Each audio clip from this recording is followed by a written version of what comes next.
Her chair was burned the day her mother died. A Lakota chief carved her a new one. The knife went in wrong on the first stroke. I noticed it before I noticed anything else that morning, the grain pulling sideways, the cedar wanting to split where I hadn't asked it to. I set the blade down and looked at my hands a moment. Old hands, knuckle-thick and scarred at the base of 2 fingers from a rope burn I took in my 40th year. I picked the knife back up and started again. That is how most things in my life have gone. You start wrong. You put the blade down, you look at your hands, you start again. I am not going to tell this the way a young man would tell it, fast, with the feeling in the middle like a fire someone lit and put out quick. I am too old for that. I will tell it the way I know it, which is slow, the way water gets into rock. By the time I am done, you will understand why I was carving that chair. You will understand what it meant that she let me. Her name was Nora Aldis. She came into the valley in late October, riding behind her mother on a wagon seat, the 2 of them wrapped in the same wool blanket because there was only one. I did not see them arrive. I heard about it the way you hear about most things in a small settlement, third hand, from a man who'd seen them pull up to the Aldis claim on the East Bench. Her father, George Aldis, had been dead 2 years by then. He had come out the year before that and built a sod house and a half-finished barn and then died of a fever before his family could follow. The land sat. His widow, Miriam Aldis, had been working a cousin's farm in Indiana, saving what she could, trying to decide if the venture was finished or only paused. She decided to come anyway. She was that kind of woman, I was told later, the deciding kind. Nora was 23 that October. Her mother was 49 and not well. I didn't know any of this yet. I only knew that there were 2 women on the Aldis claim, that the barn was unfinished, and that the first hard freeze was 8 days off by my reckoning, which was a reckoning most men in the valley had learned to trust. I rode out there on the 5th day, not the 1st. I want to be honest about that. I thought about going sooner and I didn't. I am a Lakota man who had, by that year, lived among white settlers for going on 11 years, and I had learned that my arriving at a homestead unannounced carried a weight that other men's arriving did not. Some welcomed me, some did not. I had stopped wanting to find out the hard way. But I knew that barn. I'd looked at the framing when old George put it up. He'd cut the posts short on the east side, a mistake anyone in a hurry makes. And if those 2 women tried to winter a horse or 2 in there and a real storm came, the roof might not hold. That kept me up the 4th night. So on the 5th morning I saddled up. Miriam Aldis met me at the fence line. She was a small woman, bird-like, with eyes that saw the whole of you in one pass. She looked at me for a long moment and then she said, "You're Standing Elk." It wasn't a question. Someone had told her about me. I said yes. She said, "I was hoping you'd come." That stopped me. I had not expected that. I told her about the barn. She already knew, she'd seen the posts herself and knew they were wrong, but she didn't know how to fix it without tearing too much down. I walked the framing with her and showed her what needed doing. She didn't flinch from the work of it, didn't act like she needed someone to soften the problem. She just looked where I pointed and asked one clear question. What wood, what cut, what order? We worked 3 days on that barn, all 3 days from first light. Nora worked alongside us. She was stronger than she looked, and she could follow a line with a saw better than most men I'd hired over the years. She didn't talk much those first days. She watched me, not the way some people watch, wary and waiting for you to do something wrong. She watched the way someone watches a craftsman, trying to learn the method. On the 3rd day, near sundown, Miriam Aldis sat down on a stump by the door and didn't get up. I thought she was tired. Nora went to her, crouched down in front of her, put both hands on her mother's face. I turned away to give them space, and I kept working, driving the last brace pin, testing the east wall with my shoulder. The wall held. When I turned back around, Nora was standing very still. Her mother was still on the stump. I understood in that moment that Miriam Aldis had died sitting right there on that stump at the end of the 3rd day, and that she'd watched her barn get fixed before she went, and maybe that had been the whole point. I stayed. I didn't ride home. It seemed wrong to ride home. Nora didn't cry that night, or if she did, she didn't let me see it. She was practical in her grief, the way I had seen some people be, moving through the necessary things with a kind of locked jaw that I recognized as a choice, not absence of feeling. She sent me to fetch the minister. I went and came back. She had the body laid out on the bed and had lit every lamp in the house. The minister came. A few neighbors came. I stood at the back of the room. There was a chair in the corner of the sod house. It was the only piece of furniture in the room that looked like it hadn't come west, old, spindle-backed, painted once and worn down now to bare wood at the arms, the kind of chair that had come over on a ship somewhere back, or been carried across 3 states in a wagon with the rest of what a family would not leave behind. A woman's chair, low and slight and particular in its age. I found out later, not from Nora but from the minister, that it had been Miriam Aldis's mother's chair before it was hers, and her grandmother's before that.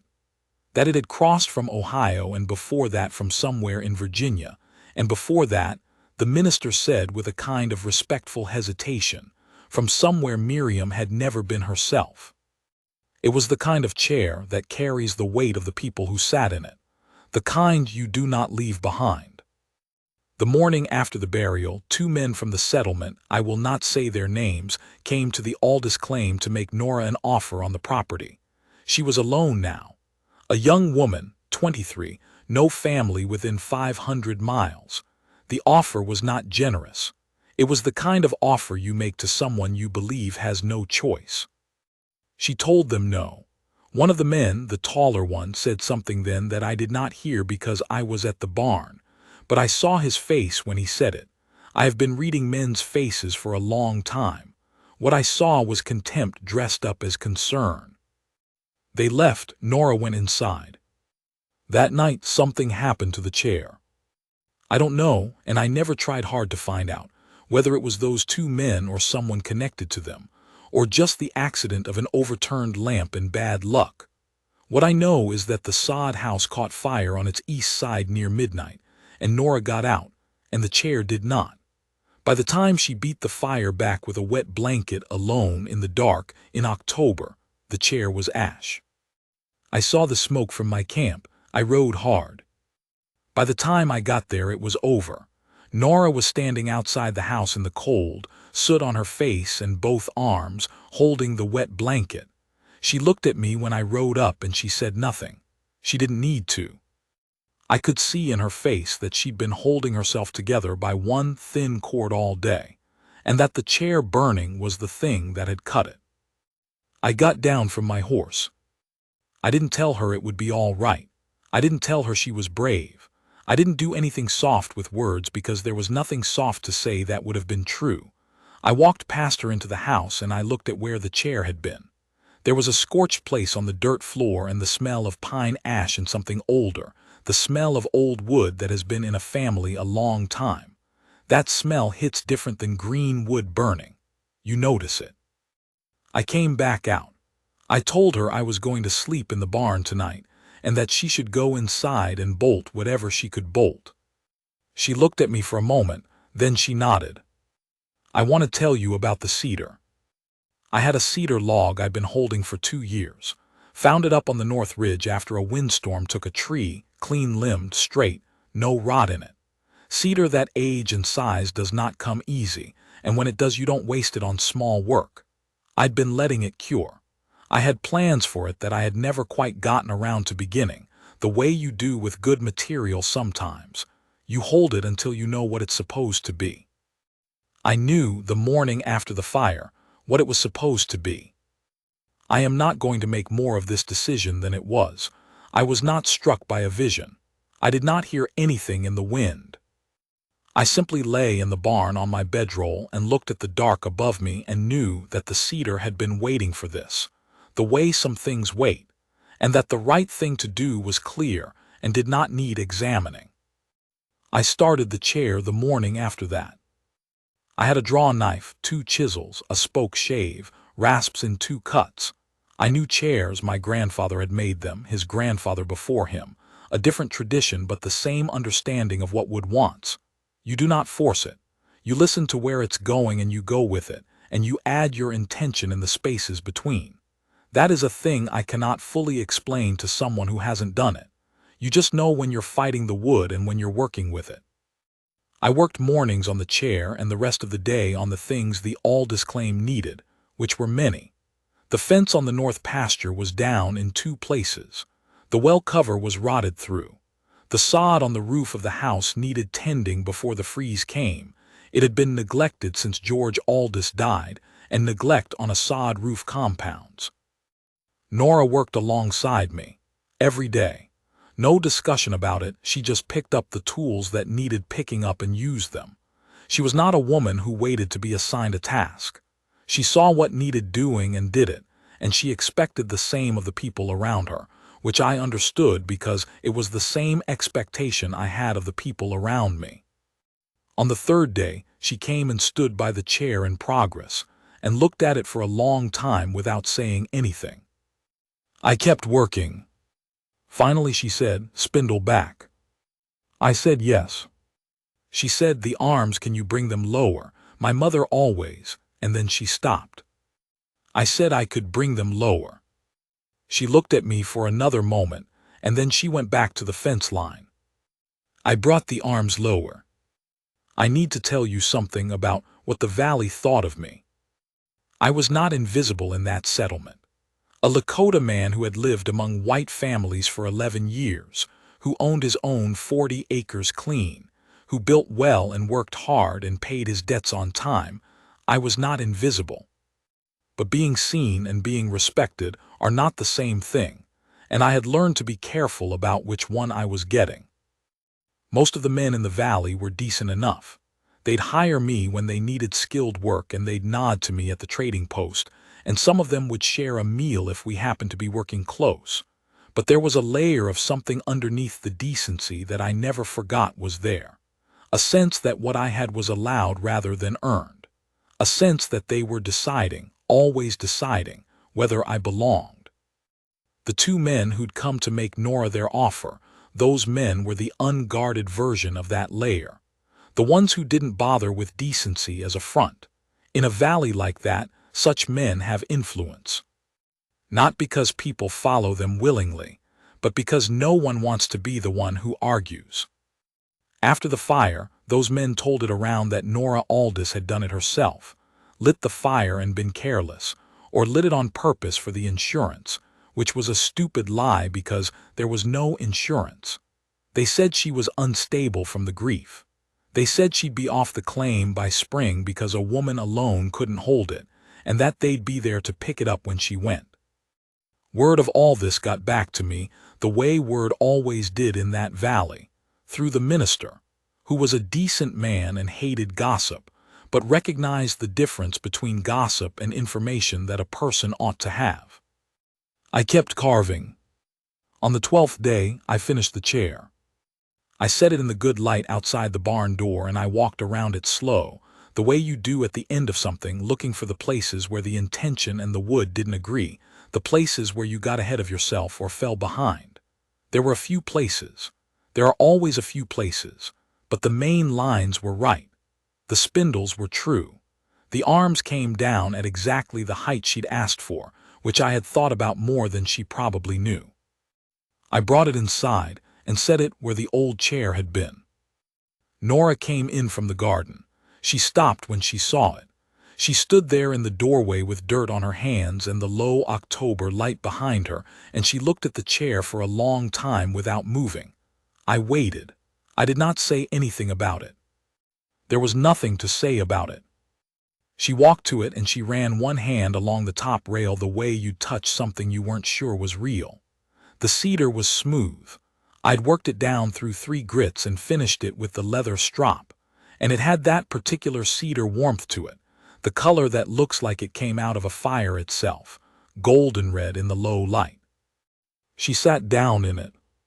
She sat there for about half a minute, and I stood by the door, and neither of us said anything. Then she said, "It's better than the first one." I said I doubted that. She said, no, I mean it. The first one was loved into its shape over 100 years. This one was made for its shape from the start. She looked at me then, straight on, the way she had looked at me that first morning when I came to the fence line, the way that took the whole of you in at once. You knew what it was supposed to be before you started. I said the cedar had been waiting. She said, so had I. That is the moment I will carry to my grave. Not a grand thing, not a speech or a declaration. Just those 3 words, quiet in a cold room, and the way she looked at me when she said them.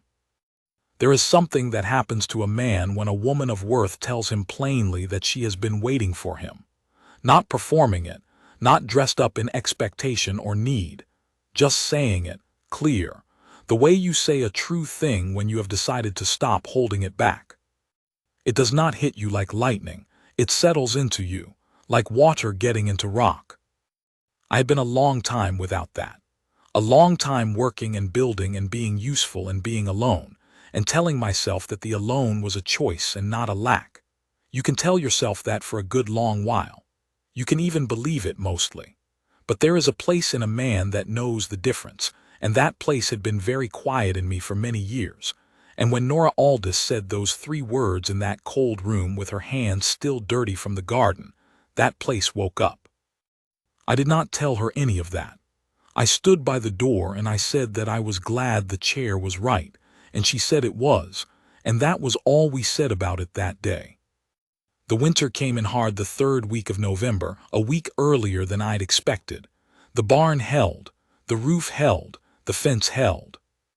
Nora was not fragile through the winter, and I want to be clear about that because I think some men telling this story would make her fragile and make themselves the reason she survived, and that is not what happened. She was capable and stubborn and organized, and she got through a hard winter the way a competent person gets through a hard winter, by preparation and work, and not complaining about the things that could not be changed. What I was to her through that winter was not rescue. I want to be precise about this. I was presence. I was someone who came when there was a thing that needed doing and stayed until the thing was done and came back. I was dependable in the particular way that matters most in hard country. You could count on me to show up and to do the thing I said I would do and to not make it about myself. I think, looking back, that this was what she had needed to see before she could trust what she felt. Not heroics, just steadiness. I am not a man for heroics anyway. I am a man for the long job, the one that needs doing every day and most days no one notices. She noticed. There is one more thing I want to tell you, about February. The 2 men, the ones with the offer and the contempt, came back in February. They came formally this time, with a 3rd man who was some sort of land agent, and they came with papers. I don't know exactly what the papers said, but the implication was that there was some question about the claim, about George Aldis's original filing, and that Nora might want to consider settling the question by accepting a purchase rather than a dispute. I was there. Not by plan. I had come that morning because the water pump had been giving trouble and I wanted to look at the coupling before the cold got worse. But I was there, and I heard the knock, and I came around from the back of the house. The 3 men saw me come around. The land agent I had not met before, and his face showed nothing. The 2 others, I watched them make a decision in about 3 seconds, the way men do when they've arrived expecting one situation and found another. The taller one said, "This doesn't concern you, Standing Elk." I said the pump needed looking at. Nora had come to the door by then. She stood in the doorway and she looked at the 3 men and then she looked at me, and there was something in her face that I had not seen before, not relief exactly, but a kind of settling, like someone who has been holding a weight shifting it to a better grip. She said, "Standing Elk, these men are just leaving." The taller man started to say something. Nora said, "The claim is valid. My father's filing is in order. And if you come to my property again with papers or without them, I'll expect you to bring a lawyer because I'll have one waiting." She had been writing letters, I found out later, to a lawyer in Abilene, to her father's original land agent, to the county recorder. She had been doing this quietly all winter, building what she needed to build. She hadn't told me because it wasn't the kind of thing you tell someone until it's done. I understood that. I was the same way. The three men left. Nora came off the doorstep and walked past me to the pump and crouched down and looked at the coupling the way she'd looked at the barn framing that first week, practical, reading the problem, already thinking about the solution. She said, "What do you think? Ice in the joint?" I said, "Probably ice in the joint." She said, "Can you fix it?" I said I could fix it. She looked up at me then, crouched there in the snow with her breath making small clouds, and she smiled. Not a big smile. A real one, the kind that has something behind it, the kind you don't spend on just anything. She said, "I know you can." We married in April, not a large ceremony. The minister, a few neighbors, the valley in the first green of spring coming up off the benches. There's a thing that happens when a man who has been alone a long time and careful about his worth, careful in the way that means you have learned not to want things you might not get. When a man like that stands up and makes a promise to a woman who chose him, not because she had no choice, but because she looked at all of her choices and wanted him, something in him straightens. Something that had been carrying a weight puts it down. I cannot explain it better than that. The neighbors who came were the decent ones, the ones I had worked alongside and helped and borrowed tools from and lent tools to over 11 years. A few of them, men I'd known a long time, shook my hand afterward in a way that meant something more than custom. Not many, but enough. The two men who'd come with their offer and their papers, they didn't come. The valley knew, after February, that there was a shape to things that hadn't shifted in their direction. I don't know if they understood why. I think they probably thought it had something to do with the papers being in order, or the lawyer in Abilene, or simply Nora's stubbornness. They were not entirely wrong, but they were missing the thing underneath all of it. The chair is still in that house. It has been there for going on 9 years now. It has acquired in that time the wear that comes from being used, the arms have darkened where hands have rested, the seat has taken the shape of long use. It is becoming, slowly and honestly, what the old chair was, a thing that carries the weight of the people who have sat in it. Our daughter sits in it sometimes. She is 6 now and has her mother's way of looking at things, the whole of you look, the one that takes you in at once and doesn't pretend otherwise. I watch her in that chair sometimes in the evenings when the lamp is low and the cedar has gone the color of old honey in the light. I think of the morning I started it wrong, the grain pulling sideways, the blade going where I hadn't meant it to go, setting it down. Looking at my hands. Starting again. I think that is a true thing about the life I have made in this valley. It did not go where I aimed it in the beginning. It went sideways in ways I hadn't wanted and didn't choose. I have set myself down more times than I can count.